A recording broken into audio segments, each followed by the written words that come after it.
తెలంగాణ రాష్ట్రంలో బీసీలకు 42% రిజర్వేషన్ కల్పించడం కోసము తెలంగాణ రాష్ట్ర ప్రభుత్వము జీవో 9 అయితే తీసుకొచ్చింది. ఈ జీవో 9 పైననే 42% రిజర్వేషన్ కల్పిస్తూ స్థానిక సంస్థల ఎన్నికల్లో రిజర్వేషన్ అయితే ఇచ్చింది. కాకపోతే నిన్న తెలంగాణ స్టేట్ హైకోర్టు అయితే ఈ జీవో 9 పైనే ఒక నెల పాటు స్టే ఇచ్చింది. అంటే ఒక నెల వరకు ఈ స్థానిక సంస్థల ఎన్నికలు అనేటివి అసలు జరగవు.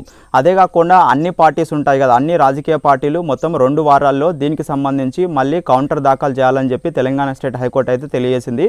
అదే కాకుండా తెలంగాణ రాష్ట్ర ప్రభుత్వానికి కూడా ఒక నెల టైం అయితే ఇచ్చింది. ఈ నెల టైం తర్వాత తెలంగాణ రాష్ట్ర ప్రభుత్వం కూడా దీనిపైన కౌంటర్ దాఖలు చేయాలని చెప్పి తెలంగాణ స్టేట్ హైకోర్టు అయితే తెలియజేసింది. అందుకే ఈ స్థానిక సంస్థల ఎన్నికల్లో ఎవరైతే పోటీ చేయాలనుకుంటున్నారో ఇక్కడ ఈ రిజర్వేషన్స్ అనేది మారే ఛాన్స్ కూడా ఉంది. కాబట్టి మీరు ముందే తొందరపాటు అయితే పడకండి.